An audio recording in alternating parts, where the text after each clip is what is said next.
तो सुखदेव गोस्वामी ये कथा सुना रहे हैं परीक्षित को। एक कथा है राजा निमि महाराज की।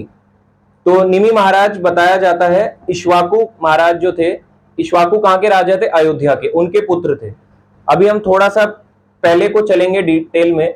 तो सीता नवमी कैसे स्टार्ट हुआ, क्यों सीता का नाम सीता रखा गया, अभी हम इसको डिटेल में यहाँ से स्टार्ट करेंगे। तो भागवतम 9th कैंटो 9वां स्कंद, इसके 13वां अध्याय है। इसका नाम है महाराज निमि की वंशावली। तो महाराज निमि थे किसके पुत्र? इक्ष्वाकु के। तो सबसे पहले इस संसार में कौन थे? भगवान कृष्ण। कृष्ण से पहले कुछ था? अच्छा, कृष्ण के बाद कौन आए? कृष्ण के विस्तार हुए विष्णु, महाविष्णु, गर्भोदक्षाय विष्णु, शिरोदक्षाय विष्णु। आप सबको पता है इतना बेसिक थोड़ा थोड़ा। तो गर्भोदक्षाय विष्णु की पेट से नाल निकलती है, उस पे कौन होते हैं? सबसे पहले ब्रह्मा। ब्रह्मा जी के कई पुत्र हैं। तो ब्रह्मा के एक पुत्र हुए जिनका नाम है स्वयंभू मनु। एक पुत्र स्वयंभू मनु है। और बताते हैं ब्रह्मा जी का एक दिन और हमारा एक दिन में कितना डिफरेंस है, हमारे अकॉर्डिंगली कितना है ब्रह्मा जी का एक दिन। थोड़ा सा हम डिटेल में इसलिए जा रहे हैं ताकि एक बारी सबको पता चले कि हम क्या डिस्कस करने जा रहे हैं। तो ब्रह्मा जी के एक दिन 12 घंटे को कहते हैं कल्प, और 12 घंटे रात को कहते हैं प्रलय। तो जब कल्प होता है तो वो क्रिएशन करते हैं, और जब 12 घंटे होता है तो वो डिस्ट्रक्शन हो जाता है। तो क्रिएशन डिस्ट्रक्शन। अब जब 12 घंटे ब्रह्मा जी के होते हैं, बताते हैं वो हमारे अकॉर्डिंगली कितना बड़ा है। 12 घंटे में एक एवरेज कैलकुलेशन में बताया जाता है 43,20,000 इंटू 1000।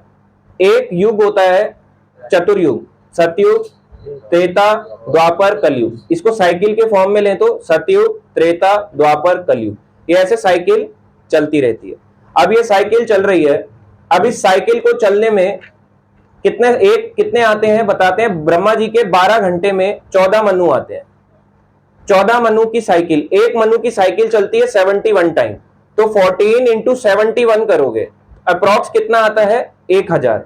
इसलिए हम 43,20,000 यानी सतयुग, त्रेता, द्वापर, कलयुग, ये जो पूरा टाइम साइकिल है, ये जो आप कहते हो ना साइकिल है, समय का चक्र है, तो सतयुग, त्रेता, द्वापर, कलयुग, ये जो पूरा समय है, इसको अगर 1000 से मल्टीप्लाई कर दें तो ये है ब्रह्मा जी का 12 घंटा, यानी 43,20,000, 43,20,000 इंटू 1000, ये ब्रह्मा जी का 12 घंटे है। ऐसे ही ब्रह्मा जी के रात के 12 घंटे हैं, ये बना एक दिन। ऐसे ही ब्रह्मा जी का 1 साल है, ऐसे ही 100 साल है। अब सोचो कितना बड़ा टाइम है। अब बताते हैं कि ब्रह्मा जी के कई पुत्र हैं, जिसमें से कौन कौन है? शिव, नारद, चतुर्कुमार, है ना, दक्ष प्रजापति, कई उनके ऐसे पुत्र हैं। इसके साथ साथ उनके एक पुत्र है स्वयंभू मनु। तो ब्रह्मा जी के 12 घंटे में कितने मनु आते हैं? 14। पहला मनु है स्वयंभू मनु। तो स्वयंभू मनु किसके पुत्र है? ब्रह्मा के। इनके वाइफ का नाम क्या है? पत्नी का नाम शत्रुपा। तो मनु, शत्रुपा। अब बताया जाता है ये तो हुए पहले मनु जो उनके थे। अभी ये जो कथा है राजा निमि की, महाराज निमि की, ये बताई जाती है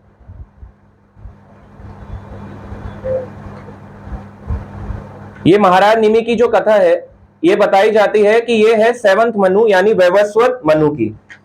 अब वैवस्वत मनु इनका नाम है। पहले वाले का नाम क्या था? स्वयंभू मनु। ये किसके पुत्र थे? ब्रह्मा के। अब वैवस्वत मनु डायरेक्ट ब्रह्मा के पुत्र नहीं है। ये पुत्र बताते हैं कि ब्रह्मा के पुत्र हुए मरीचि, मरीचि ऋषि। मरीचि के पुत्र हुए कश्यप मुनि।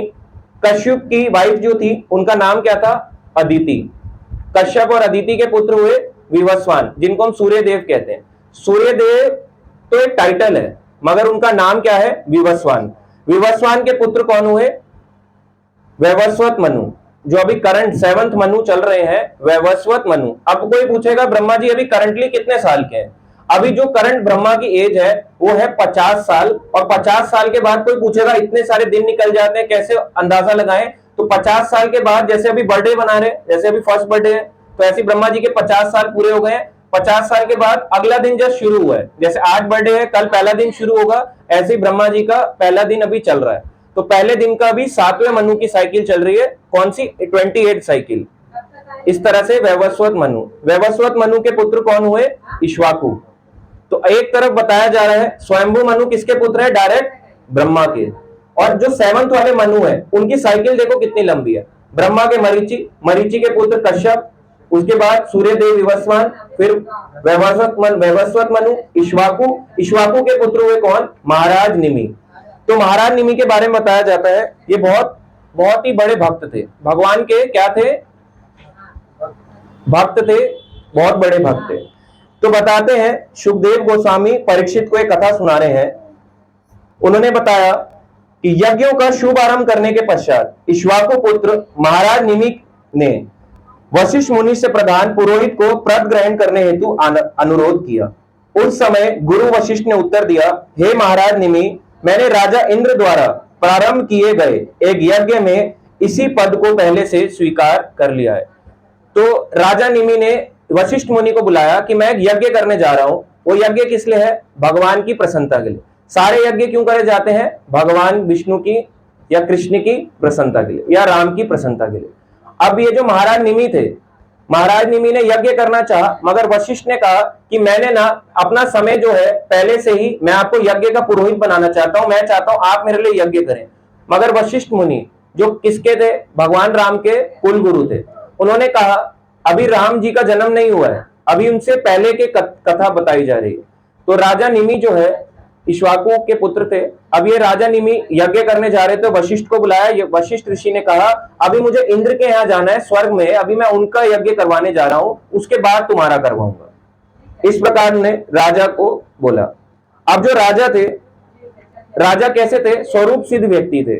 वो जानते थे कि हमारा जो समय है ना, समय कितना है? अल्प, बहुत ही छोटा है, किसी भी क्षण मृत्यु हो सकती है। यदि मान लो वशिष्ठ मुनि चले गए स्वर्ग में, यज्ञ करने लग गए स्वाहा स्वाहा, और यहीं पे उनकी मृत्यु हो जाए तो भगवान की प्राप्ति नहीं हो पाएगी। और वो क्यों करना चाह रहे थे यज्ञ? भगवान की प्राप्ति के लिए। तो जल्दी से वो यज्ञ करना चाहते थे।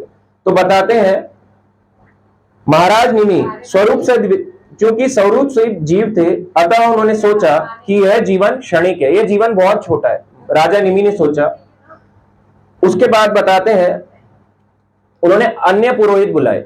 उन्होंने बोला कि अब किसी और को बुला लिया जाए। जैसे कभी किसी को बुलाते हैं कि पंडित जी हमारे घर यज्ञ कर लेना, है ना, या हमारे घर आ जाना, और वो ना आए तो किसी और को तो बुलाओगे। मान लो शादी की डेट निकली है, शादी में कोई आ रहा है, आपका जो भी है, आपके सारे यज्ञ करने, आपको सारा विवाह कराने, अब वो शादी के लिए नहीं आए, आप अपनी डेट तो चेंज नहीं करोगे। ऐसे ही राजा निमि ने सोचा कि समय तो बहुत कम है, किसी भी समय मृत्यु आ सकती है, अब हमें किसी और को पुरोहित बुला के यज्ञ कराना चाहिए।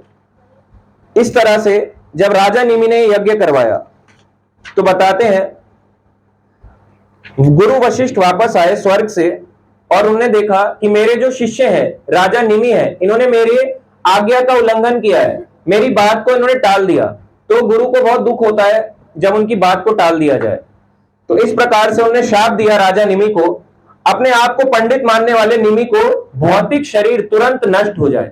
उन्होंने श्राप दिया अपने शिष्य को कि मेरी बात नहीं मानता, मैं तो बोला था कि अभी यज्ञ करके आ रहा हूं, पहले ही तुमने मेरी बात को इंकार कर दिया, तुम्हारा जो शरीर है तुरंत नष्ट हो जाए। ये उन्होंने किसको श्राप दिया? वशिष्ठ ने राजा निमि को। राजा निमि कौन थे? इक्ष्वाकु के पुत्र। इक्ष्वाकु कहां के राजा थे? अयोध्या। तो बताते हैं इस प्रकार से जब उन्होंने दिया, श्राप दिया, तो राजा निमि जो थे उन्होंने भी वशिष्ठ को श्राप दिया, अपने गुरु को श्राप दिया। उन्होंने बोला स्वर्ग के राजा इंद्र से अभिदान पाने के निमित्त आपने अपनी धार्मिक बुद्धि नष्ट कर दी है, इसलिए मेरा श्राप है आपका भी शरीर पात हो जाए, यानी आपका भी शरीर नष्ट हो जाए। इस प्रकार से राजा निमि ने किसको श्राप दिया? वशिष्ठ मुनि को। तो जब ये श्राप देते हैं, दोनों एक दूसरे को श्राप देते हैं कि आप दोनों का शरीर आपस में नष्ट हो जाए। अब दोनों ने श्राप दे दिया है, अब क्या करना चाहिए?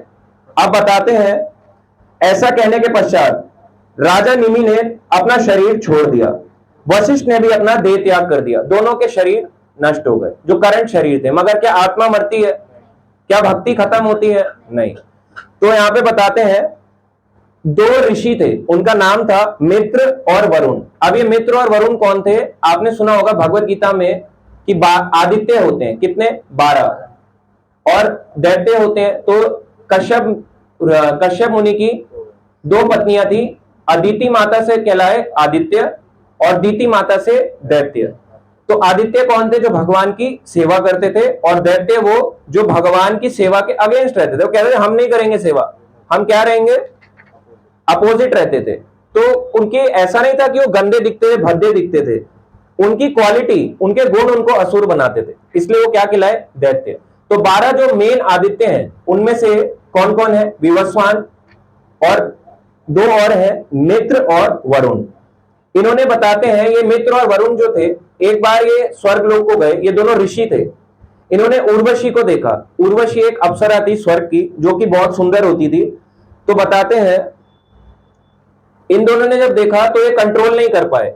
वैसे बताया जाता है जो ऋषि मुनि होते हैं उनको खुद पे बहुत बहुत कंट्रोल होना चाहिए, पर ये खुद पे कंट्रोल नहीं कर पाए। इनका वीर्य स्खलन हुआ। इस वीर्य स्खलन से दोबारा से किसका जन्म हुआ, वशिष्ठ मुनि का।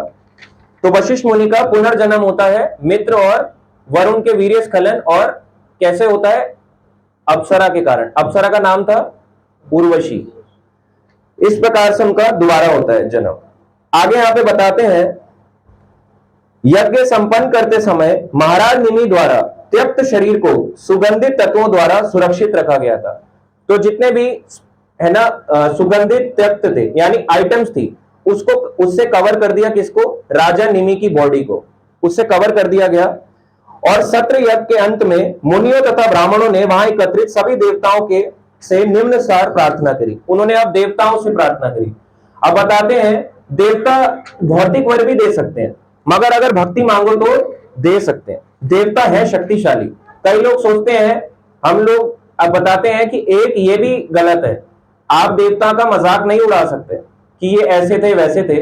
हम अगर अब बोलोगे इंद्र का भगवान ने मान भंग किया, तो हमने क्या मजाक उड़ाया क्या भगवान का, नहीं, ये मजाक नहीं है। मजाक होता है कि उनको अपने समान समझना, जबकि उनका स्तर हमारे से बहुत ऊंचा है। देवता इतने ऊंचे स्तर के होते हैं, उनके पास ऐश्वर्य भी ज्यादा है और भक्ति करने का साधन भी ज्यादा है। भगवान की प्राप्ति भी वहां से इजीली करी जा सकती है देवलोक से, मगर क्योंकि ऐश्वर्य इतना होता है तो वो देवलोक यानी वहां से प्राप्त नहीं कर पाते। इस प्रकार से ब्राह्मणों ने और ऋषियों ने प्रार्थना करी किसके लिए, राजा निमि के लिए, कि ये भी पुनर्जन्म जीवित हो जाए। जब वशिष्ठ हो गए तो ये भी जीवित हो जाए। तो यहां पे बताते हैं, देवता प्रार्थना करते, ब्राह्मण और ये प्रार्थना करते हैं ऋषि, यदि आप इस यज्ञ से संतुष्ट हैं और यदि वास्तव में आप ऐसा करने में समर्थ हैं, तो कृपया इस शरीर में महाराज निमि को फिर से जीवित कर दें। तो देवताओं ने मुनियों की यह प्रार्थना स्वीकार कर ली। देवताओं ने यह एक्सेप्ट कर लिया कि राजा निमि को दोबारा से जीवित कर दिया जाए। आगे बताते हैं, अब ये तो चाहते थे कि दोबारा जीवित हो जाए, मगर जो राजा निमि थे इनको दोबारा से भौतिक शरीर नहीं चाहिए था। ये कहते हैं मेरे को नहीं, दोबारा आ जाऊंगा, दोबारा से मां की गर्भ में जन्म लेना पड़ेगा, फिर दोबारा से 84 लाख योनियों में जाना पड़ेगा। इनकी भी रिक्वेस्ट थी। सोचो कि कैसे थे, स्वरूप सिद्ध व्यक्ति थे, अपना स्वरूप जानते थे। स्वरूप सिद्ध का मतलब होता है, एक स्वरूप सिद्ध होता है, जैसे यहां से आप जाओ कहां पे, वृंदावन, वो आपको बोलेंगे आप क्या हो, वृंदावन के मोर हो, कृष्ण लीला के मोर हो। तो उनको मंत्र दिया जाता है, क्या, हरे कृष्णा नहीं जप पाते, उनसे बोलते हैं क्या जपो, पिहू पिहू, ऐसे करके उनसे जप पाते हैं। और वो हरे कृष्णा छोड़ के क्या जपता है, पिहू पिहू पिहू। तो ये कौन सा रास्ता है, नरक का रास्ता, क्योंकि उसने उससे नरक जो इजी वे था वो छुड़वा दिया और उसको क्या मंत्र दे दिया, पिहू मंत्र। ऐसा जो मंत्र है ये शास्त्रों में कहीं नहीं दिया। इसलिए जो स्वरूप सिद्ध व्यक्ति होते हैं, बताते हैं आपको स्वरूप कैसे पता चलेगा कि मैं भगवान की लीला में क्या था।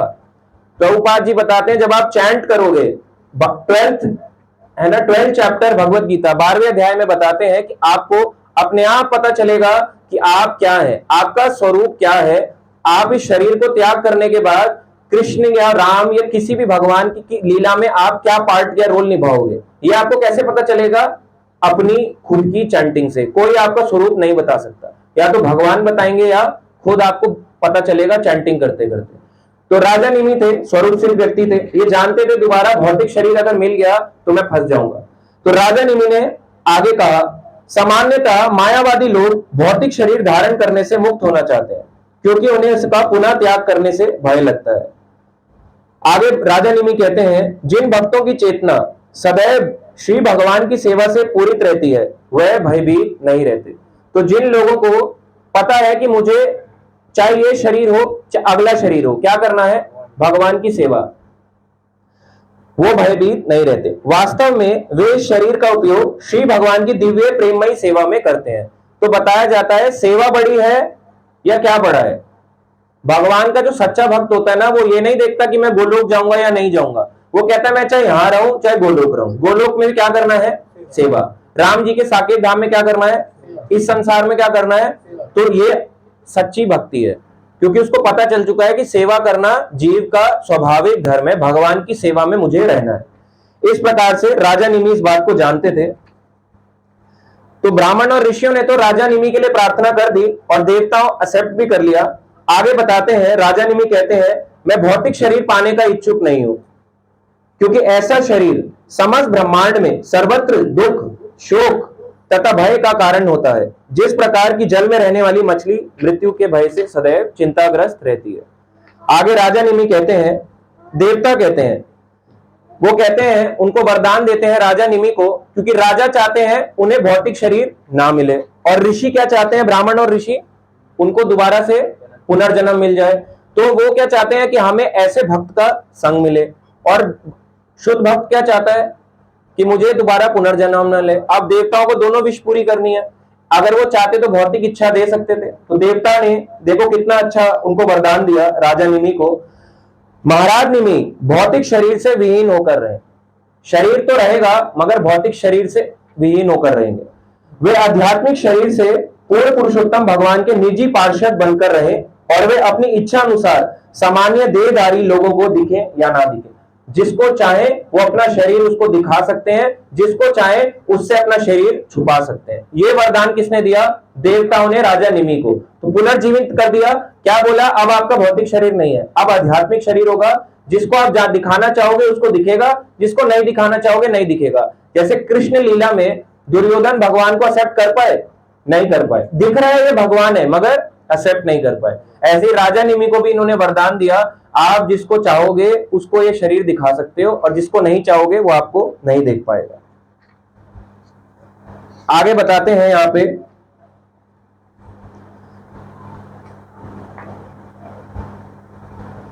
तो उसके बाद बताते हैं तत्पश्चात लोगों को अराजकता, अराजकता का मतलब बताया जाता है अनरेगुलेटेड गवर्नमेंट। तो लोगों का अराजकता के भय से बचाने हेतु अनरेगुलेटेड गवर्नमेंट, आज के समय में लोग वोट देने जा रहे हैं या नहीं देने जा रहे हैं। तो लोग क्या चाहते हैं, अनरेगुलेटेड गवर्नमेंट, ऐसी गवर्नमेंट ना आए आपके भक्ति के पाथ को नष्ट कर दे। उस समय भी ऐसा होता था। बताते हैं तत्पश्चात लोगों को अराजकता के भय से बचाने हेतु ऋषियों ने निमि महाराज के भौतिक शरीर को मथा। जो शरीर था कवर्ड था सुगंधित आइटम से, है ना, जो था। उसके बाद बताते हैं जिसके फल स्वरूप शरीर से एक पुत्र उत्पन्न हुआ। तो उसके शरीर को मथा, चर्ण किया। चर्ण करने से क्या हुआ, उनके शरीर को मथने के बाद एक पुत्र उत्पन्न हुआ। हरे कृष्णा कृष्णा कृष्णा हरे हरे, हरे राम राम राम हरे हरे। तो ऋषियों ने राजा निमि के, क्योंकि उनको पुनर्जीवित मिल गया और वशिष्ठ को पुनर्जन्म मिल गया, तो अब जो शरीर था किसका, राजा निमि का। अब राजा निमि का जो पिछला शरीर था, भौतिक शरीर था, उसको मथा। जैसे समुद्र मंथन किया वैसे ही शरीर को मथा। इस शरीर को मथने से एक पुत्र उत्पन्न हुआ। तो बताते हैं असामान्य विधि से उत्पन्न होने के कारण वह पुत्र का नाम क्या कहलाया, जनक। तो जनक कहलाया। अब जनक जो है, कई लोग सोचते हैं ये नाम है, ये नाम नहीं है, ये सरनेम है। जैसे कि अग्रवाल जी, शर्मा जी, मिश्रा जी, ये टाइटल है, ये क्या है, सरनेम है, ये नाम नहीं है, ये फर्स्ट नेम नहीं है, ये सरनेम है। तो जनक इनका पुत्र कहलाया, क्योंकि कैसे उत्पन्न हुआ था, शरीर मथने से। बताते हैं और चूंकि वह अपने पिता के मृत शरीर से उत्पन्न हुआ था। राजा निमि कैसे थे, पड़े हुए थे, उनका शरीर कैसा था, जिसको दिखाना चाहेंगे उसको दिखेगा, जिसको नहीं दिखाना चाहेंगे उसको नहीं दिखेगा। तो जब भौतिक शरीर को मथा, इसके नाम क्या पड़ा, जनक, और अपने पिता के मृत शरीर से उत्पन्न हुए थे। तो क्या नाम इनका खिलाया, वैदेहे, विदेहे जिसे कहते हैं, विदेहे के नाम से पुकारा। क्यों, विदेहे का मतलब है दूसरे की देह से इन्होंने शरीर प्राप्त किया, मृत शरीर से इन्होंने अपना शरीर प्राप्त किया, क्या कहलाए? विदेह। और अपने पिता के भौतिक शरीर के मंथन से उत्पन्न होने के कारण वह क्या कहलाए? मिथिला। क्या कहलाए? मिथिला। क्योंकि मथा, शरीर को मथा, तो क्या कहलाए? मिथिला। और इनके नाम से एक नगर बना जिसका नाम क्या बना? मिथिला नरेश। तो मिथिला आज कहां पे? आज के समय में बिहार के प्रांत को बोला जाता है मिथिला। कुछ हिस्सा उसका नेपाल में भी कवर होता है। जैसे आप बोलते हैं ना जनकपुर, तो जनकपुर जो जगह, जनकपुरी नहीं, जनकपुर, तो जनकपुर बताते हैं आज का करंट जनकपुर जो है वो नेपाल में है, और जो मिथिला है ये आपस में टेरिटरी जुड़ी हुई है, तो ये कहां है? बिहार में। तो आगे यहां पे बताते हैं किसका जन्म हुआ? मिथिला कहें, जनक कहें या वैदेही। वैदेही की पुत्री का नाम क्या था? वैदेही, जिनका क्या बोलते हैं? सीता। आगे वहां पे बताते हैं अब ये वो जनक नहीं है जिनको आप पढ़ते हो सीता के पिता। अभी वो जनक देखो कितनी बाद में आए। आगे सुखदेव गोस्वामी कहते हैं, हे राजा परीक्षित, सुखदेव गोस्वामी आगे कहते हैं, हे राजा परीक्षित, राजा मिथिल से जो पुत्र हुआ उसका नाम क्या था? उदावासु। क्या? उदावासु। उदावासु के पुत्र कौन हुए? नंदीवर्धन। नंदीवर्धन के पुत्र कौन हुए? सुकेतु। सुकेतु के पुत्र कौन हुए? देवव्रत। देवव्रत के पुत्र हुए बृहद्रथ। बृहद्रथ के पुत्र हुए महावीर्य। उसके बाद पुत्र हुए सुधृति। उसके बाद दृष्टकेतु। उनके पुत्र हुए हर्यश्व। उनके पुत्र मरु। मरु के पुत्र प्रतिपाक। प्रतिपाक के पुत्र कृतरथ। कृतरथ के पुत्र देवमीड़। देवमीड़ के पुत्र विश्रुत। अभी देखो कितने आपने नाम पढ़े, आप गिनो। निमि महाराज थे, निमि महाराज के बाद अब गिनना कितने हुए, दोबारा से काउंट करो। उदावसु, निमि महाराज के पुत्र हुए जनक। जनक के पुत्र उदावसु, उनके पुत्र नंदीवर्धन। 3 जनरेशन हो गई। चौथा सुकेतु, 5वां देवव्रत, 6ठा बृहद्रथ, ये एक के बाद एक पुत्र हैं। 7वां महावीर्य, 8वां सुधीर्ति, 9वां धृष्टकेतु, 10वां हर्यश्व, 11वां मरु, 12वां प्रतिपाक, 13वां आता है कृतिरथ, 14वां देवमीड़, 15वां विश्रुत। तो अभी हमने कितने कर लिए? 15। इसके बाद बताते हैं 16वां आता है महाधृति, 17वां कृतरथ, कृतिरात, कृतिरात है, कितने हो गए? 17। 18वां है महारोमा। महारोमा के बाद 19वां है उनके पुत्र स्वर्णरोमा। 19 हुए। 20वां हुआ ऋष्वरोमा, और ऋष्वरोमा 20वें थे। 21 नंबर पे जो पुत्र हुए उनका नाम है शिराध्वज, और वो 2 भाई थे, शिराध्वज और कुशध्वज। तो उनके छोटे भाई का नाम क्या था? कुशध्वज। 21वीं पीढ़ी, राजा निमि के 21वीं पीढ़ी हमें आए शिराध्वज, जिनका नाम क्या कहलाया? जनक महाराज। तो आप जिन जनक को सोचते हैं, जिन जनक की बात हुई थी, वो जनक कौन से थे? निमि के पुत्र। और क्योंकि क्या होता है, टाइटल लगता है ना, जैसे टाइटल लगाते हैं ना अपने पेरेंट्स का, फिर उनके ग्रैंड पेरेंट्स का, फिर उसके बाद फर्दर और ग्रेट ग्रैंड पेरेंट्स का, ऐसे करके टाइटल लगाते हैं। तो इसी तरह से टाइटल है। तो पूरा जो टाइटल है जनक, जैसे कास्ट होती है, अग्रवाल का बेटा अग्रवाल, अग्रवाल 3, अग्रवाल 4, गुप्ता, गुप्ता 1, गुप्ता 2, गुप्ता 3, शर्मा, शर्मा 1, शर्मा 2, शर्मा 3, ऐसे टाइटल है। तो टाइटल से अगर आप पूछो फर्स्ट नेम क्या है, तो फर्स्ट नेम कैसे बताओगे? तो जिन जनक का असली नाम क्या है? शिराध्वज। तो आप जिन जनक महाराज की स्टोरी सुनते हो कि सीता के पते क्या थे? पिता, इनका नाम था शिराध्वज, और इनके छोटे भाई का नाम कुशध्वज। आगे यहां पे बताते हैं ऋष्वरोमा से, यहां पे एक श्लोक आता है, सुखदेव बताते हैं परीक्षित को। ये है 9वां अध्याय, 9वां स्कंद, 13वां अध्याय, 18वां नंबर श्लोक, 9th कैंटो 13 चैप्टर 18 नंबर श्लोक, 9.3.18। इसमें सुखदेव को बताते हैं परीक्षित को, ततः शीर्ध्वजा यज्ञे यज्ञ अर्थम कर्षता महीम, सीता शीर अग्रता जाता तस्मा शीर्ध्वजा स्मृतः।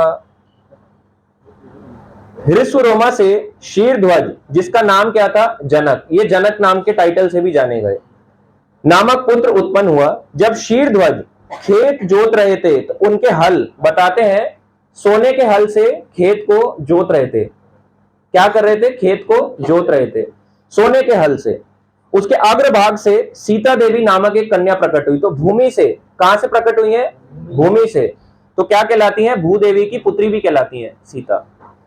तो इस प्रकार भूमि से प्रकट हुई, जो बाद में भगवान रामचंद्र की पत्नी बनी। इस प्रकार वे क्या कहलाई, शीर्ध्वज कहलाए। और सीता माता का नाम क्यों कहलाया, बताते हैं, ये कथा बताते हैं, अपने बारे में बता रहे हैं जनक महाराज। जनक महाराज बताते हैं, एक समय जब मैं यज्ञ क्षेत्र का स्वर्ण के हल से समतल कर रहा था, यानी कि इवन कर रहा था, तब मुझे धरती में से एक शिशु कन्या मिली, जिसे देखकर मैं विस्मित हो गया। मैंने उसका नाम सीता, सीता यानी सीध, हल की लकीर, क्योंकि खेत को जोत रहे थे तो खेत को, हल कैसा होता है, उसको हल से क्या होता है, लकीरें बनती हैं, तो क्योंकि लकीर बनी तो क्या नाम रखा, सीत। और भूमि से प्रकट हुई तो इसका नाम क्या रखा, सीता। और उसे अपनी पुत्री रूप में मानकर उनका पालन पोषण किया, किसने, जनक महाराज ने। इसलिए सीता नवमी के दिन वही वो दिन है जिस दिन जनक महाराज खेत को जोत रहे थे और भूमि से कन्या प्रकट हुई जिनका नाम था सीता।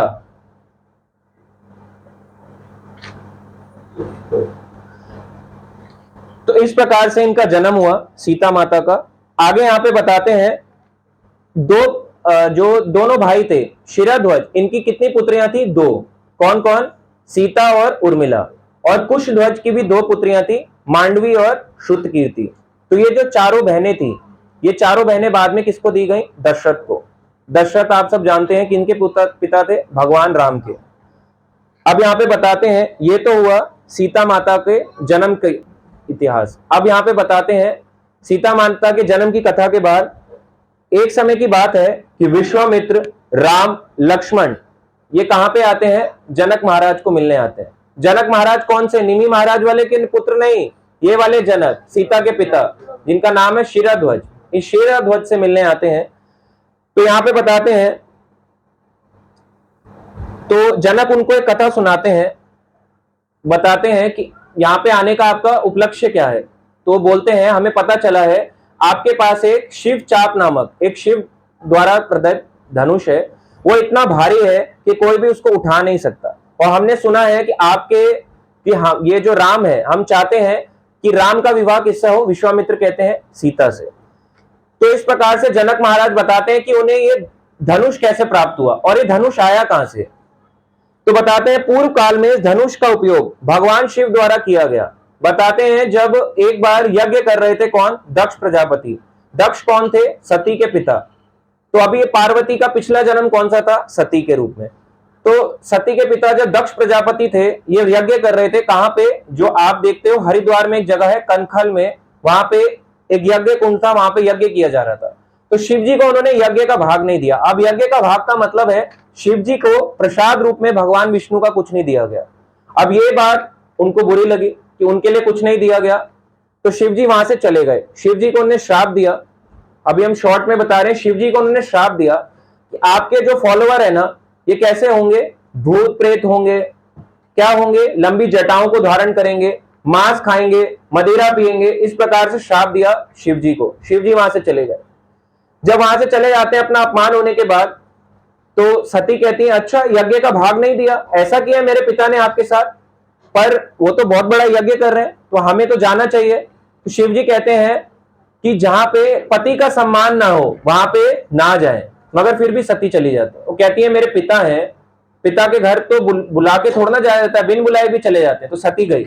सती के जाने के बाद वहां पे बताते हैं, दक्ष ने दोबारा से शिव जी का कोई यज्ञ भाग नहीं रखा। अब ये बात सती को देख के बहुत बुरी लगी।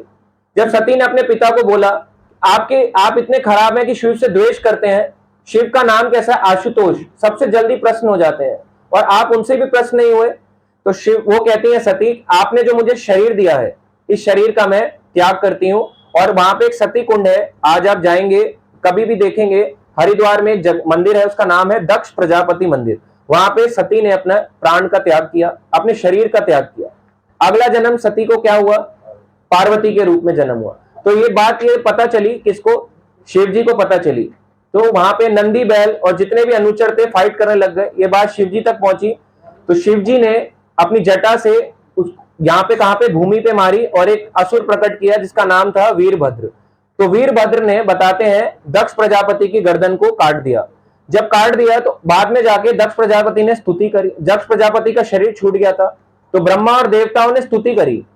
तो जो बाकी के देवता थे जिन्होंने किसका सपोर्ट किया था, दक्ष प्रजापति का, उनको मारने के लिए शिव जी ने धनुष का यूज किया था जिसका नाम क्या था, शिवचाप। तो ये जो धनुष था जो शिव जी ने इस्तेमाल किया, ये देवताओं को मारना चाह रहे थे शिव जी। शिव जी ने कहा कैसे लोग हो तुम, इतनी पवित्र थी सती, मेरा यज्ञ भाग नहीं दिया गया, वैसे तो तुम लोग है ना बड़े बड़े विद्वान बनते हो, क्या तुम्हें पता नहीं था कि मेरे यज्ञ भाग को नहीं दिया गया। तो शिव जी ने उस धनुष का इस्तेमाल किया था। बाद में जाके देवताओं और ब्रह्मा की प्रार्थना से शिव जी शांत हुए, क्योंकि शिव जी कैसे हैं, जल्दी शांत हो जाते हैं। आशुतोष उनका नाम है, जल्दी शांत हो जाते हैं, जल्दी प्रसन्न हो जाते हैं प्रार्थनाओं से। उसके बाद दक्ष प्रजापति को बकरे की गर्दन प्रदान करी और उसके बाद दक्ष प्रजापति ने यज्ञ किया और शिव जी को यज्ञ भाग भी दिया, यानी भगवान विष्णु का प्रसाद दिया। तो शिव जी किसके लिए वेट करते हैं, किसके लिए ललायित रहते हैं, भगवान विष्णु के भाग यानी उसके प्रसाद के लिए। तो ये कथा थी जो बाद में जाके ये धनुष, शिव जी का धनुष किसको दिया गया बताते हैं। शिव ने यह धनुष किसको सौंप दिया एंड में, ये दिया परशुराम को। परशुराम से एक बारी बताते हैं, परशुराम एक बारी कहां पे आए, ये धनुष लेके जनक के पास आए, कहां पे, मिथिला, मिथिला नरेश कहलाते थे। जनक के महल में आए तो वहां पे बाहर डोर स्टेप होता है ना, जैसे यहाँ गेट होता है, गेट के बाहर ही अपना धनुष को ऐसे करके रख दिया। जैसे अंदर आए, अंदर आके क्या होता है कि जब भी कोई ब्राह्मण आता है उसका आदर सत्कार करना चाहिए। और जनक महाराज जानते थे कि कौन है परशुराम जी, केशव धृता भृगुपति रूपा जय जगदीश हरे, जय जगदीश हरे। केशव धृता भृगुपति रूपा जय जगदीश हरे, जय जगदीश हरे। तो ये धनुष परशुराम जी को दिया। परशुराम जी ये धनुष लेके आए, बाहर गेट पे रख दिया, अंदर आ गए। बताते हैं उस समय सीता बहुत ही छोटी कन्या थी, तो जैसे एक छोटी लड़की होगी क्या वो उठा पाएगी। बताते हैं अगर 500 मतलब मिलके उठाएं, स्ट्रॉन्ग मैन जैसे कंपटीशन होता है, स्ट्रॉन्ग मैन उनसे हैवी हैवी उठाते हैं, वो हैवी हैवी कहता है strong man, world strongest man का कंपटीशन होता है। एक आदमी उठाता है कितना भारी होता है, कोई भी चीज के लिए कितना सेकंड के लिए उठा पाता है, खेल सकता है क्या उस वेट के साथ, नहीं। सीता आई धनुष को लेके खेलने लग गई। तो कैसे खेल रही थी, जैसे बताते हैं प्ले हॉर्स होता है, घोड़े पे बैठ के खेलते हैं ना, ऐसे करके ऐसे उठाया, उस पे बैठ के खेल रही थी ऐसे ऐसे करके। धनुष को उठा के बाहर परशुराम जी आए, परशुराम जी ने कहा अरे ये इतनी छोटी सी कन्या, ये छोटी सी कन्या ऐसे कैसे खेल सकती है। सीता के बारे में बताया जाता है, सीता जो थी जनक, यहाँ पे जनकपुर में बड़ी हुई, जनक जी के राज्य में बड़ी हुई। यहाँ पे बताते हैं बचपन से ही जो वो थी, सूर्य वंश के जो भगवान थे, कौन, भगवान विष्णु या भगवान राम कह सकते हैं, उनकी आराधना करती थी बचपन से ही। इनके जो प्रथा में था उनकी आराधना करी जाती थी। बताते हैं कभी कभी जब सीता माता अकेले होती थी, जब छोटी कन्या थी, तो वो पास टाइम जैसे होता है ना, लड़कियां क्या खेलती हैं घर घर, तो ये भगवान की लीलाओं वाला खेलती थी, इस प्रकार से पास टाइम वाले गेम खेलती थी। तो परशुराम जी कहते हैं अरे ये सीता माता है, ये कोई साधारण नहीं है, ये तो स्वयं भगवान की शक्ति है। परशुराम कौन है, भगवान के शक्तियावेश अवतार, वो तो जानते हैं सब कुछ, ये कौन है।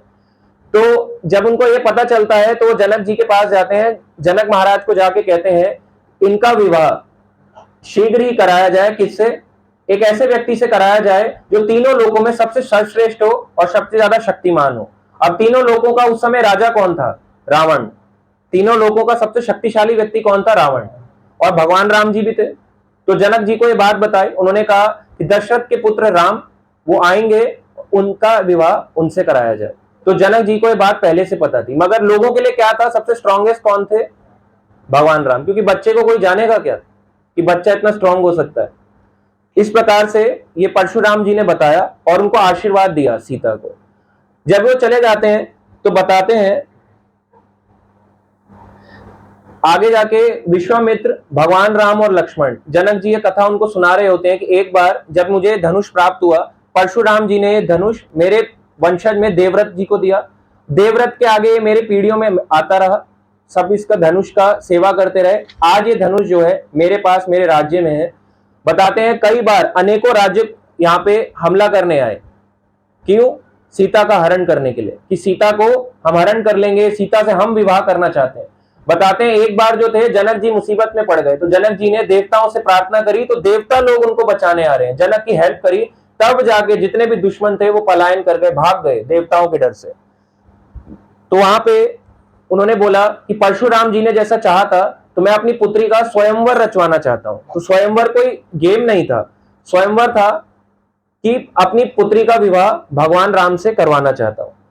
तो वहां पे बताते हैं शीघ्र ही 500 शक्तिशाली पुरुषों ने उस विशाल धनुष को खींचा जो एक पिटारे में बंद था, जिसे 8 पहियों वाले एक गाड़ी पर रखा हुआ था। 8 पहियों वाली गाड़ी थी, 8 पहिए थे, 4 इधर 4 इधर।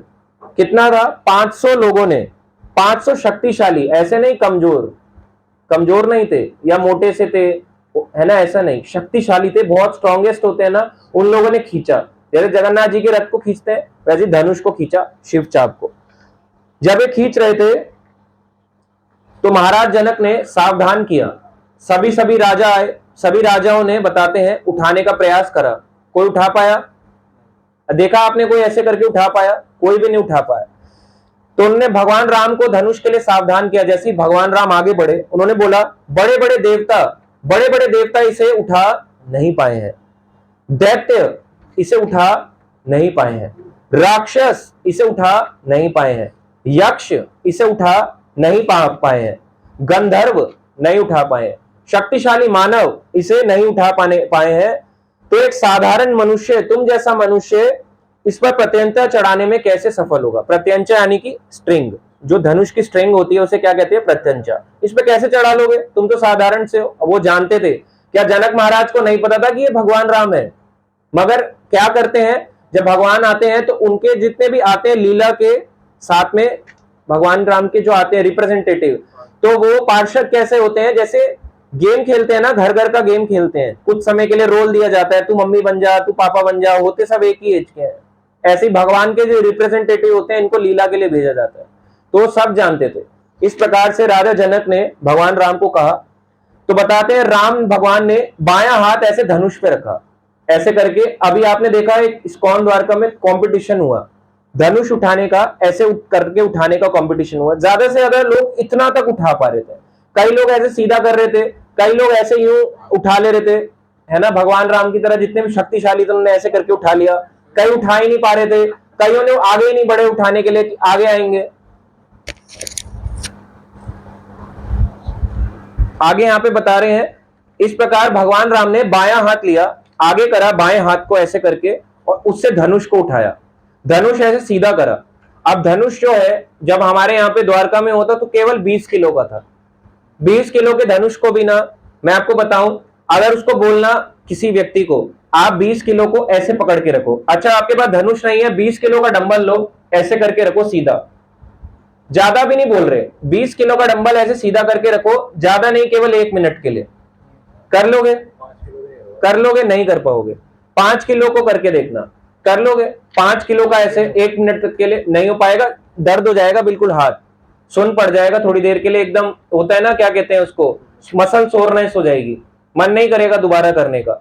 भगवान राम ने इतना भारी धनुष जो 500 लोग खींच के ला रहे थे 8 पहियों वाले रथ पे, उसको ऐसे उठाया, ऐसे करके प्रत्यंचा ली, ऐसे करके खींचा धनुष को, ऐसे करके खींचा, उस पे ऐसे करके प्रत्यंचा चढ़ाई और धनुष खड़ा करके टूट गया। और उसी समय जैसे ही हुआ, जितने भी स्वर्ग से कौन थे, देवता गंधर्व गाना गाने लगे, अप्सराएं नृत्य करने लगी, और ऊपर से सारे फूल डालने लगे और क्या बोलने लगे, हरि बोल हरि बोल हरि बोल। तो भगवान राम की जय। सीता महारानी की। तो इस प्रकार से सभी लोग ऊपर से पुष्प बरसाते हुए जय जयकार कर रहे थे सीता और राम की। आगे यहां पे बताते हैं भगवान राम के लिए धनुष कैसा था। जैसे हाथी का बच्चा होता है, हाथी का बच्चा गन्ने को लेता है, गन्ने को यूं कड़क करके तोड़ देता है हल्का हल्के से। ऐसा नहीं था कि भगवान को उतना जोर लगाना पड़ रहा था ऐसे ऐसे करके, या ऐसे करके ऐसे करना पड़ रहा था, ऐसे नहीं कर रहे थे। शोल्डर प्रेस, फ्रंट रेज नहीं कर रहे थे भगवान। मैं इसलिए बता रहा हूं, जिम की लैंग्वेज है, सबको पता होगा जो ज्यादा जिम गए हैं, वेट उठाया। फ्रंट रेज नहीं कर रहे थे भगवान राम ने, आराम से लिया। हाथी का बच्चा जैसे गन्ने को तोड़ देता है ऐसे करके उन्होंने इजीली उसको तोड़ दिया धनुष को। अब सोचो शिव जी द्वारा वो धनुष जो बड़े बड़े देवता नहीं तोड़ पाए,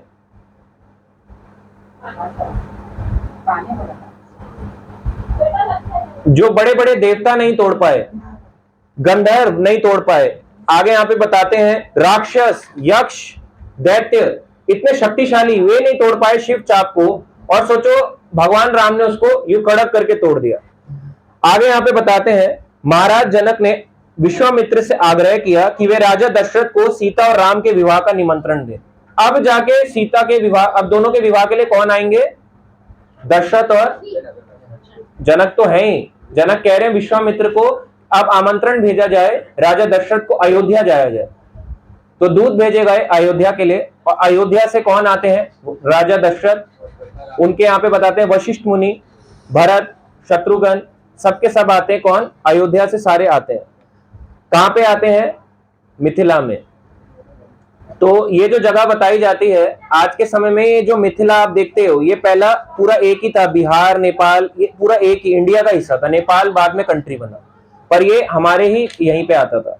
तो ये लीला यहीं पे हुई है। आगे यहाँ पे बताते हैं अपनी सेना सहित अगली सुबह कुल पुरोहित को सबसे आगे रखकर तथा प्रचुर मात्रा में धन लेकर रवाना हुए।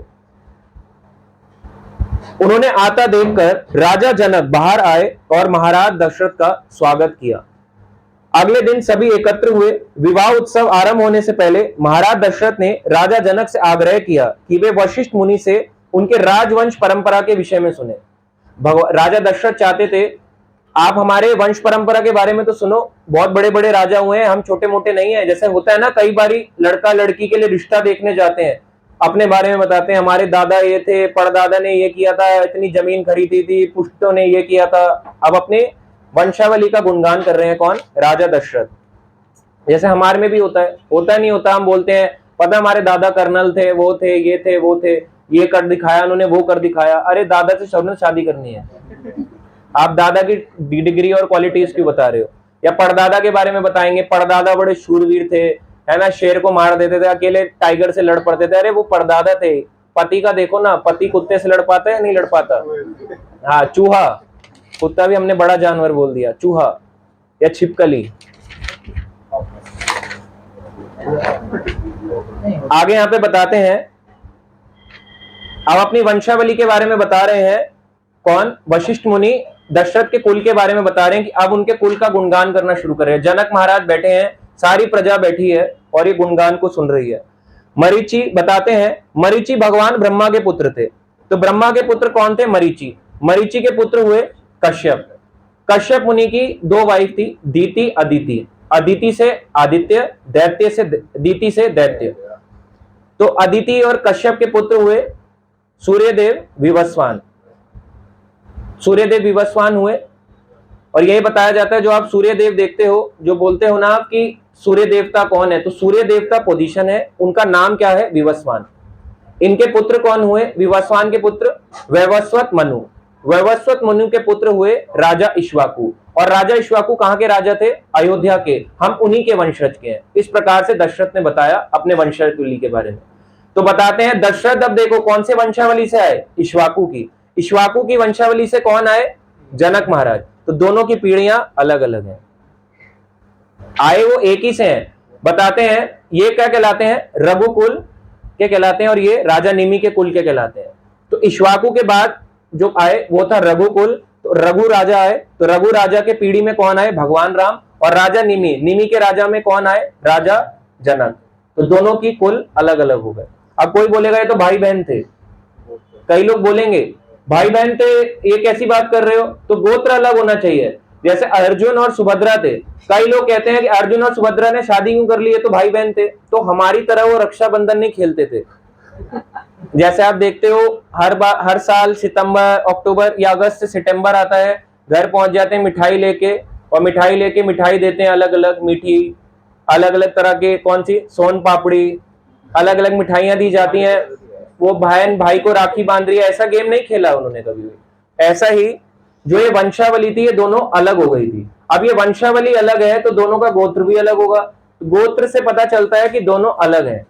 ऐसे ही अगर अर्जुन और सुभद्रा थे, इन दोनों का गोत्र अलग था, इसलिए उन दोनों में विवाह हुआ। कभी उन्होंने रक्षाबंधन नहीं खेला, कभी उन्होंने आपस में, बचपन में ऐसा नहीं था कि बचपन से एक दूसरे के साथ क्रीड़ाएं कर रहे थे, खेलते कूदते थे, पीठ पे चढ़ गए, बाद में शादी कर ली, ऐसा नहीं था।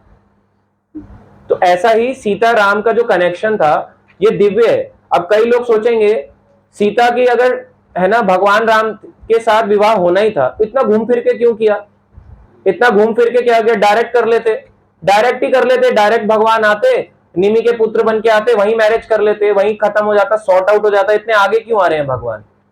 देखो भगवान की लीलाओं के बारे में अगर आज आप, भगवान जल्दी आ जाते, आप इतना सुन पाते? शिराध्वज, क्या जनक जी का गुणगान हो पाता?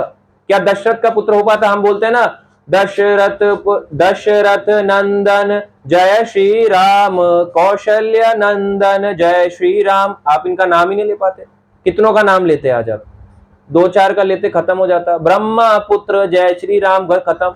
ब्रह्मा जी अपने गोविंदा मादि पुरुषम तम हम भजामि, हमें कोई तुम्हारे से लेना देना नहीं, हम भज कर रहे हैं, तो वो तुम्हारे आप पे टाइम ही नहीं देते। इसलिए भगवान की जो लीलाएं होती है, भगवान चाहते हैं मेरे साथ साथ मेरे भक्तों का भी गुणगान हो। जितने भी उनके वंशावली में आए, उन सभी भक्तों का गुणगान करने के लिए भगवान ऐसी लीलाएं करते हैं।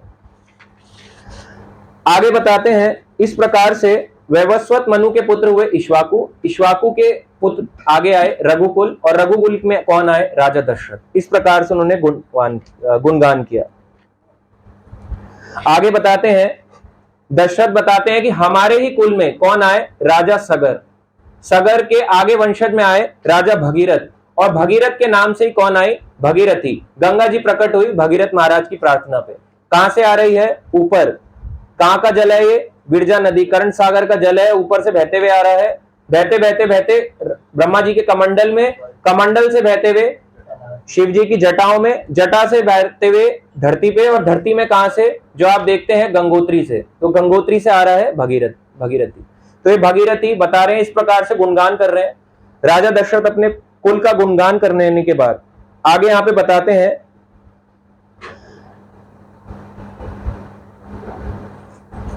राजा जनक ने दशरथ से राम एवं लक्ष्मण के लिए समावर्तन संस्कार करने का निवेदन किया। राजा जनक जी चाहते थे कि जब गुरुकुल से शिष्य आता है, गृहस्थ में जाता है, उसका एक संस्कार होता है, उसका मतलब है समावर्तन संस्कार। इस संस्कार में क्या होता है? बाल जो होते हैं वो छोटे करे जाते हैं, बाल छोटे करे जाते हैं। तो ये संस्कार करने के लिए उन्होंने कहा, अब ये विद्यार्थी जीवन से कहां जा रहे हैं? गृहस्थ जीवन में। अब ब्रह्मचारी जीवन से गृहस्थ लाइफ एंटर होने वाली है, तो ये संस्कार करना आवश्यक है। इस प्रकार से वशिष्ठ ने राजा जनक के अनुज कुशध्वज की 2 पुत्रियों का विवाह भरत एवं शत्रु के साथ करने का निवेदन किया। उन्होंने कहा कि राम और लक्ष्मण का विवाह मेरी पुत्रियों से होगा, और आपके पुत्र भरत और शत्रुघ्न का विवाह मेरे छोटे भाई कुशध्वज की पुत्र मांडवी और श्रुतकीर्ति से होगा। इस प्रस्ताव को दोनों सहमत थे। आगे यहां पे बताते हैं, जब उन्होंने समावर्तन संस्कार किया तो दशरथ ने 1 लाख गाय दान में दी, ब्राह्मणों को गाय दाय में दी। तो दान देना चाहिए, दान देने से आपका धन घटता नहीं है, दान देने से धन बढ़ता है। तो कोई भी हम संस्कार कराएं, उसके बाद कुछ ना कुछ भी दान देना चाहिए ब्राह्मणों को। आगे बताते हैं, विवाह के लिए निश्चित तिथि को विजय नामक शुभ मुहूर्त में वशिष्ठ ने महाराज जनक के पास जाकर कहा, हे राजन, कौशल नरेश आपके 4 पुत्रों सहित बाहर आकर आपकी प्रतीक्षा कर रहे हैं, जो कन्या दान करने वाले हैं। तब महाराज दशरथ अपने 4 पुत्र सहित यज्ञ स्थल पर आए। एक बड़ा सा यज्ञ स्थल बनाया गया, 4 पुत्र आए। तो ऐसा नहीं था कि, अब कई लोग इसमें सोचेंगे हमने जो सुना है वो अलग स्टोरी थी, आप अलग बता रहे हो। अभी आपने क्या क्या सुना? जनक कौन थे? जो निमि के पुत्र थे। मगर जनक क्या है? एक सरनेम टाइटल है।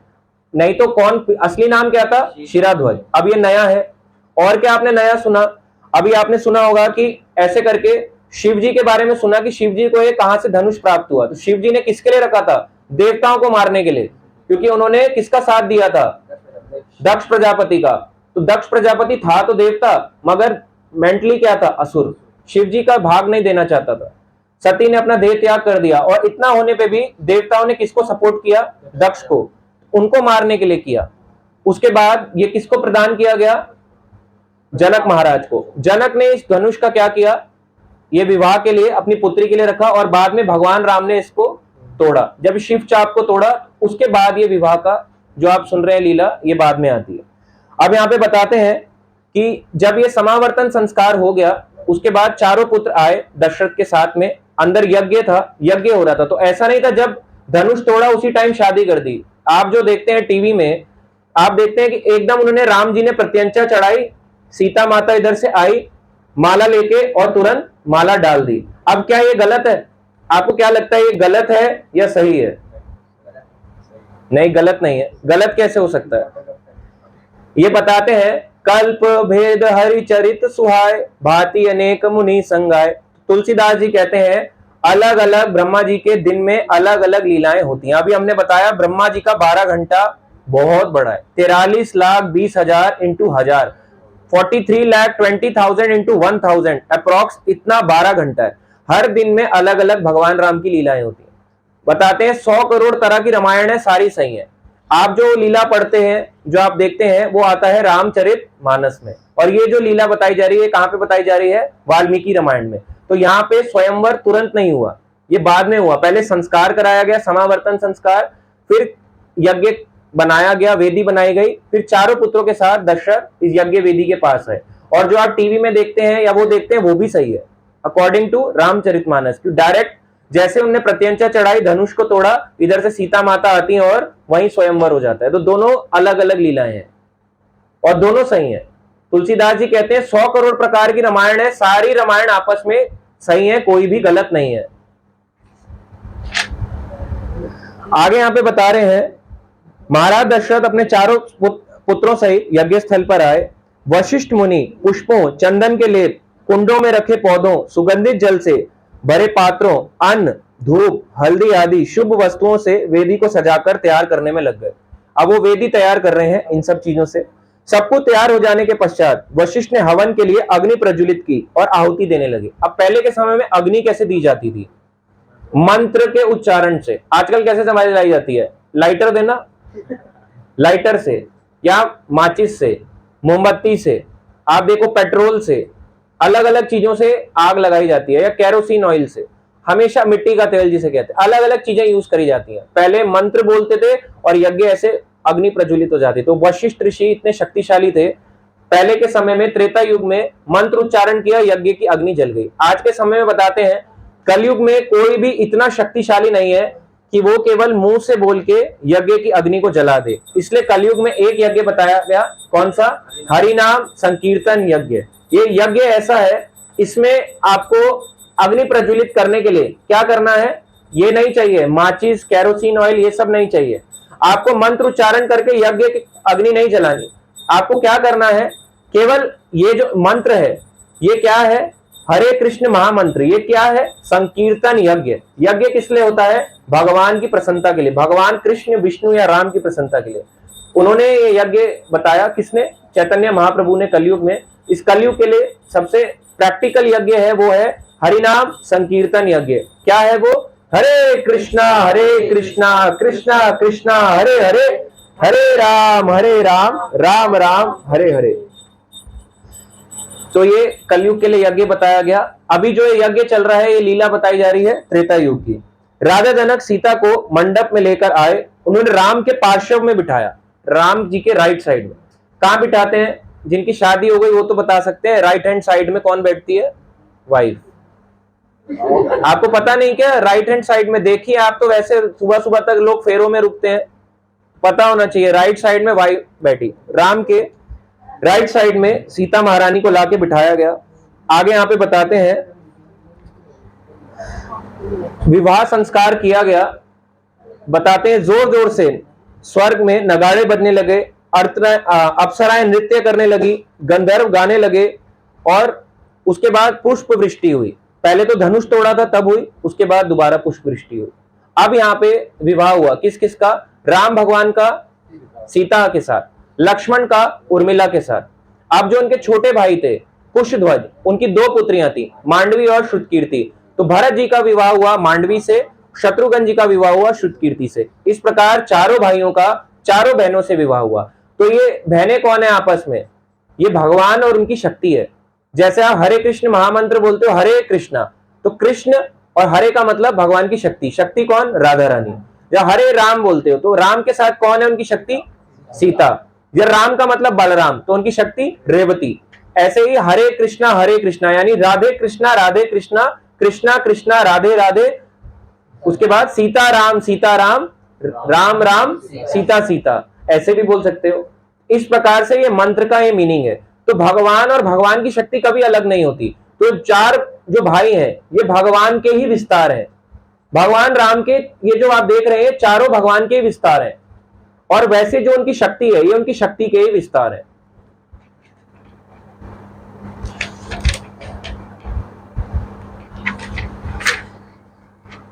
आगे यहां पे बताते हैं वाल्मीकि रामायण में, भौतिकवादी कभी कभी भगवान राम के बिना ही भाग्य की देवी की आराधना करने चाहते हैं। भाग्य की देवी कौन? लक्ष्मी। और उन्हें पाना चाहते हैं, किंतु ऐसा कभी संभव नहीं है।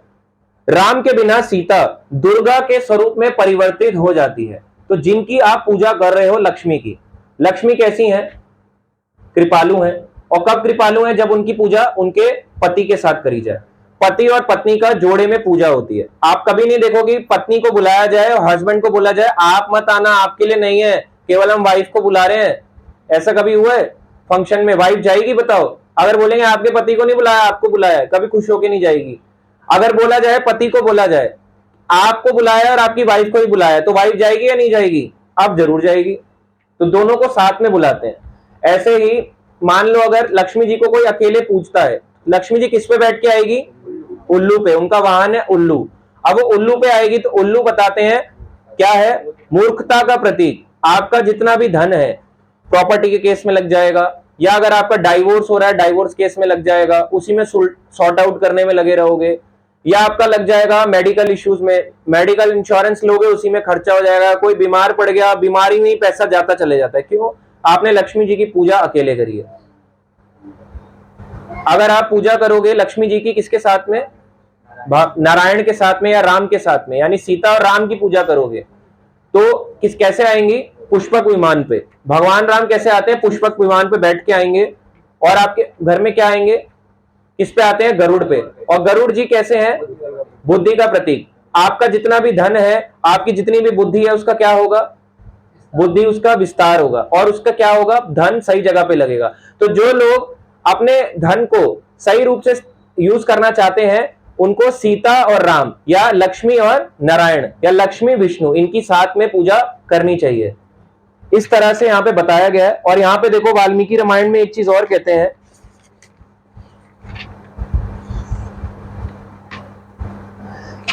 राम के बिना सीता दुर्गा के स्वरूप में परिवर्तित हो जाती है। दुर्गा भौतिक शक्ति की मूर्त रूपा है, और उनका आलिंगन का अर्थ है मृत्यु का आलिंगन। अगर आप अकेले लक्ष्मी की पूजा कर रहे हो या अकेले सीता की पूजा कर रहे हो, जनरली सीता की तो नहीं होती, लक्ष्मी होती है। सीता कौन है? लक्ष्मी स्वरूपी है। अगर आप अकेले पूजा कर रहे हो तो वो परिवर्तित हो जाएंगी किसमें? दुर्गा में। अपना विस्तार कर लेंगी, कहेंगे मैं क्यों आशीर्वाद दूं, मेरे को पति के बिना बुलाया, मैं नहीं जाऊंगी। तो अपना विस्तार दुर्गा में कर लेंगी। और दुर्गा कैसी होती हैं? शेर पे आती हैं। शेर क्या करेगा? आपको फाड़ डालेगा। तभी तो लोग रो रहे हैं कि मेरा जो धन है, रो क्यों रहा हूं, मैं तो बड़ी लक्ष्मी की पूजाएं करी। आप देखो जितने भी सबसे पहले होते हैं शॉप ओनर, या आप ऑफिस में जाना कहीं पे, सबसे पहले अपना वो बॉक्स लेते हैं। वो बॉक्स जो होता है, तिजोरी होती है लॉकर वाली, उसको अपने ऐसे से करके पूछते हैं। उनका कोई रूटीन नहीं है सर। एक अगर 4 अगरबत्ती 5 अगरबत्ती अपने हिसाब से निकालते हैं। आज मैं कुछ बड़ा करके दिखाऊंगा उसका, ऐसे करे ओम जय जगदीश हरे, ऐसे ऐसे करके। जैसे हमारे यहाँ पे है, जहां मैं जाता हूँ एक सैलून में, है ना, तो बड़ा फेमस है वो। पिछले मैं उनको देख रहा हूँ 25-30 साल से, इतनी मोटी धूप जलाते हैं वो, इतनी मोटी, मतलब मतलब अंदर बैठा है हो जाता है आदमी को, क्या कर रहा हूं मैं यहाँ पे बैठा क्यों इनकी दुकान में। इतनी मोटी धूप जलाएंगे ऐसे करके, और उनको खुद नहीं पता कि पूजा करनी है। ओम ओम ओम ओम ओम ओम ओम ओम, इधर उधर हर चीज को दिखाएंगे वो। और कस्टमर बेचारा, कस्टमर के भी ऐसे ऐसे करके, वो बाल कटा रहा है उसके बाल पे ऐसे ऐसे कर देंगे, क्योंकि उसी से पैसा आ रहा है उनको बाल कटाने से। ऐसे ऐसे करके तो बाल के आगे ऐसे ऐसे करते हैं वो। तो बड़ी भयानक पूजाएं हैं। तो आप देखो ऐसे लोग जो पूजाएं कर रहे हैं, अकेले उन्होंने लक्ष्मी की पूजा रखी है, अपना लॉकर रखा हुआ है। आप दुकान में जाओ, मैं एक और जाता था ग्रोसरी शॉप पे, जो देते हैं ना राशन पानी वाली शॉप होती है, वो लोग अपना लॉकर अपना बनाए रखते हैं। जैसे ही सुबह दुकान खोलेंगे कहेंगे बोनी का टाइम हो गया, अभी 2-5 मिनट रुक जाओ। इतनी वो भी अपनी क्या करते हैं, या तो अगरबत्ती या मोटी सी धूप लेते हैं, उससे धूप चला देंगे ऐसे ऐसे करके। अब कस्टमर आया है, कस्टमर कह रहे हैं कि मुझे सामान दे दो, वो अपनी मोटी सी धूप जलाएंगे। मगर देखो उनको पता नहीं है, मगर इतना रिचुअलिस्टिक है वो लोग, अपनी मोटी धूप जला के पहले पूजा करेंगे। इधर काला हो रखा है, गिर रहा है इधर पूरा मंदिर उनका एकदम, सारी दुकान उनकी चमक रही होगी, मंदिर उनका एकदम सड़ा हुआ होगा, बिल्कुल गंदा सा होगा। या तो छोटा सा बल्ब, इधर काला इधर काला इधर काला, धूप ही धूप गिरी होगी चारों तरफ। एक लक्ष्मी जी होंगी, शिव जी पहले ही भैरव बाबा बन चुके होंगे, बिल्कुल ब्लैक हो चुके होंगे, उनका जो है ना स्वरूप, बेचारे वो खड़े रहते हैं। और इधर उधर जो गणेश सरस्वती और कोई होते हैं, तो वो भी गोल्डन से नया रूप ले लेते हैं, है ना, ब्लैकिश फॉर्म में हो जाते हैं, तो अपना रूप ही परिवर्तन कर देते हैं उनका। तो इस तरह से लोगों ने अपनी इच्छाओं के अनुसार अलग अलग देवता बांटे हुए, मंडे ट्यूसडे सबकी फोटो लगाई हुई होती है इधर इधर इधर इधर इधर करके। अब लोग आजकल एक और नया ट्रेंड चल चुका है, एक और व्यक्ति को रख देते हैं, बोलते हैं जय गुरुजी, हमारे गुरुजी हैं, हमारे गुरुजी हैं, है ना, उनके चरण रख देंगे, हमारे गुरुजी के चरण है। आप कभी सुनना उनका यूट्यूब पे प्रवचन, आप हैरान हो जाओगे। वो दिलेर मेहंदी के गाने सुनते हैं, पता है आपको, जिनका फोटो रख रहे हो मंदिर में, वो दिलेर मेहंदी के गाने सुन रहे हैं और उनको आप गुरुजी बोल रहे हो। कितना भयानक है, सोचो, एक रास्ता नरक को ले जा सकता है आपको। आप उनको कंपेयर भी नहीं कर सकते देवताओं के साथ, क्या वो शिवजी हैं? सोच के देखो, शिवजी को दिलेर मेहंदी सुनना है तो इतना लोगों का समाज इतना खराब हो चुका है, लोग जानना नहीं चाहते। तो जो लोग अकेले इसकी पूजा करते हैं, लक्ष्मी की या सीता की, वो अपना विस्तार दुर्गा रूप में आती हैं। और दुर्गा कैसी हैं, आपको माया के संसार में धकेल देंगी, क्योंकि दुर्गा आपको जाने नहीं देंगी। अब एक दुर्गा कैसी है, जेलर की तरह। अब एक कैदी जेल तोड़ के भाग रहा है, वो जेल तोड़ के भाग रहा है, सबसे पहले किसका पीछा होगा, जो जेल में है या जेल छोड़ के भाग रहा है? जेल छोड़ के भाग रहा है, सबसे पहले उसको पकड़ने आएंगी, अरे ये भाग रहा है, इसको खींचो। अब उसको उसके रास्ते से भटकाएंगी, उसको इतना भटकाएंगी इतना भटकाएंगी, और पाप कर्म करा के उसके साथ क्या हो जाएगा, और उसकी सजा बढ़ जाएगी। तो जो लोग माया के पुजारी होते हैं, माया के उपासक होते हैं, उनको कभी कृपा नहीं मिलती। सच्ची कृपा किसको मिलती है, जो भगवान और भगवान की शक्ति दोनों की पूजा करें। जो हम जो मंत्र कर रहे हैं, ये कोई सेपरेट मंत्र नहीं है, ये भगवान और भगवान की शक्ति, यानी हरे और कृष्णा, कृष्ण और उनकी शक्ति, हरे राम, राम और उनकी शक्ति, उनकी पूजा कर रहे हैं। तो शक्ति शक्तिमान की इकट्ठे पूजा कर रहे हैं। ऐसे लाइट है, लाइट बल्ब है, बल्ब के अंदर एक टंगस्टन है, दोनों इकट्ठे होते हैं, कभी अलग नहीं होते। ऐसी सीता राम कभी अपने से अलग विलग ही नहीं होते। अब भगवान राम की जो आप लीलाएं सुनते हो, कितने साल वन में रहे, 14 साल। कितने साल भगवान राम ने लीला करी, 11,000 साल। 11,000 साल माइनस 14 कितना हुआ, 10,984। बाकी लीलाएं आपने पढ़ी नहीं। 10,984, 10,984, इतने 86, इतने 986, इतने सालों की जो आपकी लीलाएं हैं, 10,986 ईयर्स, कितना ही पढ़ते हो, थोड़ा बहुत, ज्यादा तो नहीं पढ़ते, थोड़ा बहुत ही तो हम पढ़ते हैं। रामायण में भी ज्यादातर लीलाएं हम वनवास लीलाएं पढ़ते हैं, इसलिए हम जो है ना बोलते रहते हैं राम जी ने तो सीता को छोड़ दिया, ऐसा कर दिया वैसा कर दिया। बाकी आपने पढ़ा ही नहीं। 10,986 ये लीलाएं कहां गई, आपने पढ़ा नहीं, इसलिए आप भगवान को दोष दे रहे हो। तो यहां पे आगे बताते हैं, जब चारों भाइयों का विवाह हो गया चारों बहनों से, तो उनकी बहनें नहीं थी, आपस में वो बहनें थी और आपस में ये भाई थे। तो जब इनका चारों का विवाह हो गया, तो बताते हैं अगले दिन दशरथ अयोध्या लौटने की तैयारी पे थे। तो वहां पे बताते हैं, सिर पर मंडराते अनेक भयभीत पक्षियों की चीखने के अमंगल चिन्हों को सुना। जैसे ही कोई चीज बुरी होने वाली होती है, ऊपर भयभीत यानी खतरनाक पक्षी घूमने लगते हैं। तो जब ये सुना उन्होंने, बस थोड़ा सा है लास्ट। तो जब उन्होंने ये सुना तो भयभीत हो गए, उनको अशुभ चिन्ह दिखाई दिया, और एक तरफ से उन्होंने देखा मृग को। उसी समय उन्होंने देखा मृग यानी हिरण को बाईं ओर से दाहिनी ओर रास्ता पार करके जाने का मंगल संकेत भी पाया। यानी बाईं से दाईं ओर, लेफ्ट से राइट एक हिरण जा रहा था, उससे उन्होंने क्या पाया? मंगल, अच्छा संकेत है। अब जैसे अच्छा संकेत, अब बिल्ली चले जाए ऐसे लेफ्ट टू राइट चले जाए, लोग क्या बोलेंगे? अरे बिल्ली रास्ता काट गई, जाएंगे नहीं। आप देखना, मैं एक बार जा रहा था, एक लड़के ने स्कूटी रोक दी, बहुत स्पीड में आ रहा था, 50 की स्पीड पे, वो भी गली में। गली में 50 की स्पीड भी बहुत होती है स्ट्रीट के अंदर। अब वहां पे आते आते उसने अपनी गाड़ी रोक दी, मतलब अपना बाइक रोक दी। मैंने सोचा क्यों रोका है इसने, मैं नॉर्मली आ रहा था चल के, जैसे आते हैं वॉक करते हुए। उसने जैसी बाइक रोकी, उसने देखा यहां से बिल्ली पार करके गई है रास्ता। तब मुझे समझ में आया कि ये रोका क्यों, और वो गिरते गिरते बचा है सिर्फ इसलिए उनकी बिल्ली रास्ता काट गई। अब देखो लोग कितने बेवकूफ होते हैं। लोग ये देख रहे हैं, उनकी बुद्धि इतनी है कि बिल्ली रास्ता काट गई, पाप हो गया। अरे जो तुम रोज कर रहे हो उस पाप का क्या? अभी जो तुम ऐसे ऐसे बाइक में जू जू करके उछाल के आए हो उसका क्या? तब तुमने पाप नहीं किया। जब तुम बाइक चला रहे हो इतने कीड़े मर गए, तब तुमने पाप नहीं किया। जब तुमने सांस खींची कितने बैक्टीरिया वायरस मर गए, पाप करा। अब जो तुम दही खा रहे हो, दही के अंदर क्या है? लैक्टोबैक्सिलस बैक्टीरिया, पाप कर दिया। तो पाप से तो आप बच ही नहीं पा रहे। आप इतने पाप कर रहे हो और एक पाप को देख रहे हो, बिल्ली ना लेफ्ट टू राइट चली गई, वो हो गया।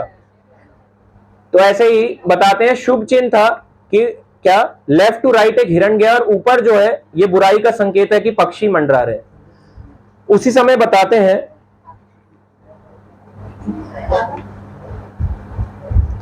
तो उन्होंने वशिष्ठ ऋषि से पूछा, दशरथ ने।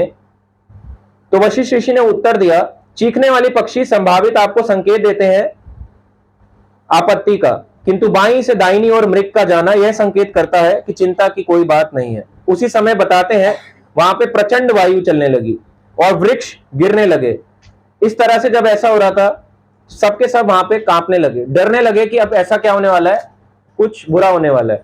उसी समय बताते हैं, एक पराक्रमी योद्धा अकस्मात वहां पे प्रकट हुए, जिनका नाम था भगवान परशुराम। तो भगवान परशुराम के वहां प्रकट होते ही सारे भयभीत थे, दशरथ थे, वशिष्ठ, सारे भयभीत थे कि एकदम से कैसे आ गए परशुराम जी। परशुराम जी किसके पुत्र थे? जमदाग्नि के।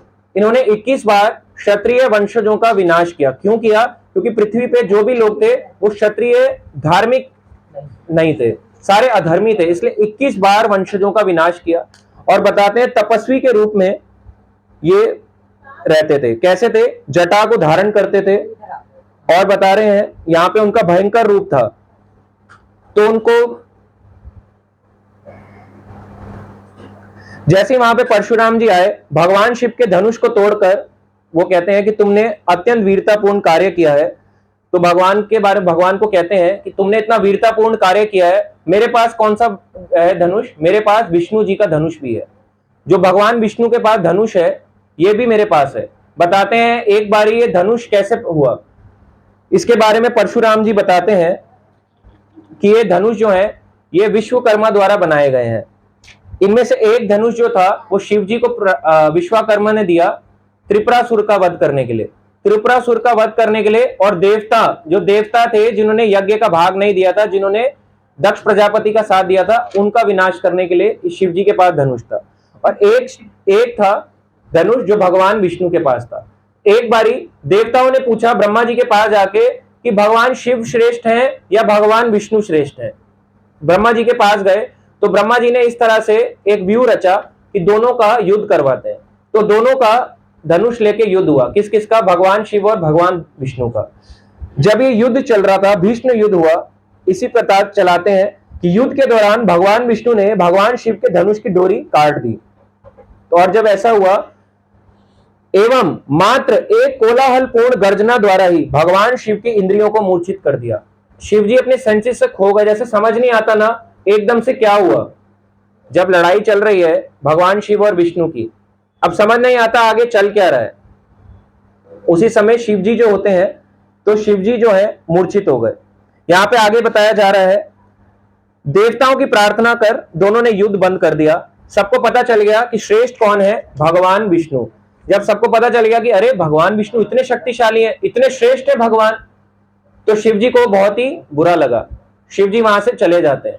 तो ये जो बताते हैं ये जो शिव जी द्वारा धनुष होता है, ये किसको आगे दिया जाता है? ये धनुष आगे किसको दिया गया? परशुराम जी को। परशुराम ने आगे इनको दिया जनक महाराज की पीढ़ियों को।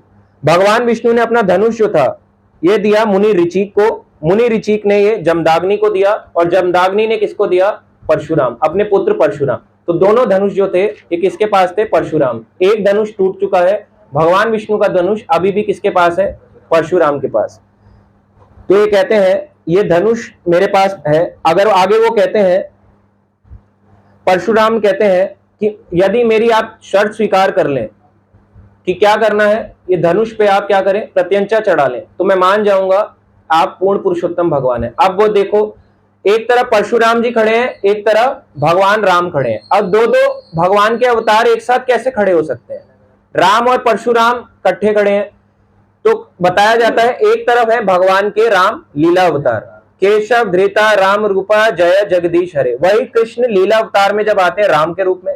एक तरफ आते हैं शक्ति आवेश अवतार के रूप में, एक लीला अवतार, एक शक्ति आवेश अवतार। नारद मुनि शक्ति आवेश अवतार, वेद व्यास जी शक्ति आवेश अवतार, परशुराम शक्ति आवेश अवतार। तो राम है एक तरफ, परशुराम है। परशुराम क्वेश्चन करते हैं, इस प्रकार से राम जी को धनुष दिया जाता है। दशरथ जी बहुत भयभीत होते हैं, उनको मनाते हैं, मगर परशुराम जी उनकी एक नहीं सुनते। वो कहते हैं हो गया, हम नहीं सुनेंगे तुम्हारी, जो हमारी शर्त है उसको पूरा करो। अब वो क्यों करते हैं ऐसा? ये पता है इसके पीछे क्यों करते हैं? वो ये दिखाना चाहते हैं कि भगवान राम जो है ना, यही स्वयं विष्णु है, यही स्वयं पूर्ण पुरुषोत्तम भगवान है, नहीं तो कल को लोग इन्हें भगवान ही नहीं मानेंगे। इसलिए उन्होंने रोका, भगवान विष्णु का धनुष लिया। और बताते हैं जैसे ही वहां से भगवान राम ने उनके हाथ से धनुष लिया, अत्यंत सरलता से धनुष पर प्रत्यंचा चढ़ाकर उसे पूरी लंबाई तक खींचा। भगवान राम ने उसे लंबाई तक खींचा। आगे यहाँ पे बताते हैं, क्योंकि आप एक ब्राह्मण हैं और विश्वामित्र से संबंधित है, अतः मैं आपका वध नहीं करूंगा। तो मैंने इस पे तीर भी चढ़ा लिया है, अब मैं आपका वध तो कर नहीं सकता। अब मैं इस तीर को कहां छोड़ूं? तो ये छोड़ते हैं स्वर्ग की ओर को, इस तीर को, ताकि वो कहते हैं आपका जो स्वर्ग जाने का रास्ता है वो बंद हो जाए। इस तरह से आपके कठिन तप के फलस्वरूप आपको स्वर्ग की प्राप्ति नहीं होगी। आगे यहां पे बताते हैं कि राम ने बाण को ऐसे करके खींचा अपने कान तक, उसे कहां पे छोड़ा? स्वर्ग लोक की ओर। और जब ये परशुराम जी को पता चला, परशुराम जी उसी समय वहां पे निकल गए, महेंद्र पर्वत पर वापस गए और तपस्या करने चले गए। और तपस्या किसकी कर रहे हैं? महेंद्र पर्वत पर किसकी तपस्या कर रहे हैं परशुराम जी? भगवान की तो करेंगे। तो किसका नाम जप करते हैं परशुराम जी? राम जी का नाम जप कर रहे हैं, कोई सेपरेट नाम थोड़ा ना जप कर रहे हैं। तपस्या में बैठ के करेंगे क्या? ध्यान किस पे लगाएंगे? बस बैठे रहेंगे ऐसे करके। महेंद्र पर्वत पे जाके क्या हो रहा है? ठंडी हवा है, गर्म है, चिल्ड है मौसम, अच्छा मौसम है, पहाड़ दिख रहे हैं व्हाइट व्हाइट, है ना, बादल बिल्कुल यहीं पे पास से निकल रहे हैं। महेंद्र पर्वत पर जाके तपस्या कर रहे हैं और राम जी का नाम जप कर रहे हैं कि राम जी जो है यही तो स्वयं भगवान है। और जबकि वो खुद भी क्या है? खुद भी स्वयं भगवान है, मगर आदर्श दिखाने के लिए महेंद्र पर्वत पे वापस पहुंचे और वहां पे उन्होंने तपस्या वापस स्टार्ट करी। इस प्रकार से बताया जाता है सीताराम का विवाह हुआ, चारों भाई जो है वापस अयोध्या नगरी में पहुंचे, अयोध्या में एक भव्य स्वागत हुआ।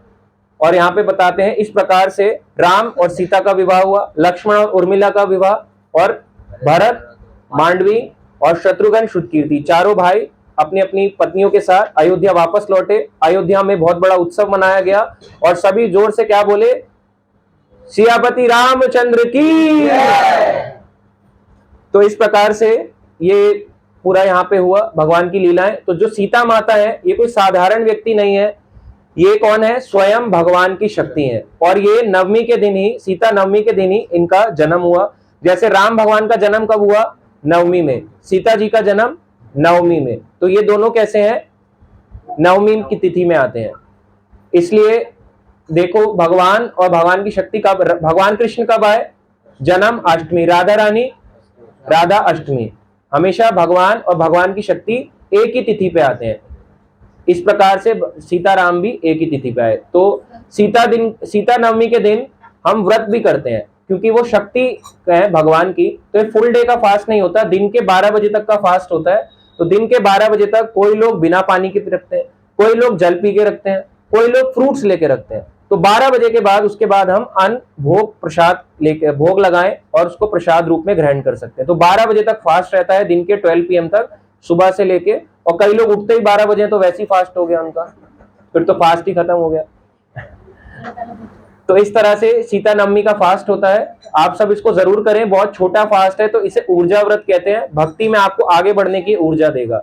अभी हम इसी तरह से सीता नवमी को मनाएं, सीता की ग्लोरीज को सुने, और यार रामायण पढ़ें, एक्स्ट्रा चैंटिंग करें, भगवान के दर्शन करें। आजकल चंदन यात्रा चल रही है, भगवान को चंदन लगाएं, सीताराम का फोटो है उस पर चंदन लगाएं, या भगवान का मंदिर जाके सीताराम लक्ष्मण हनुमान के दर्शन करें। श्री श्री सीताराम लक्ष्मण हनुमान की, सभी भक्त प्रेम की, ताई गौर प्रेमानंदे।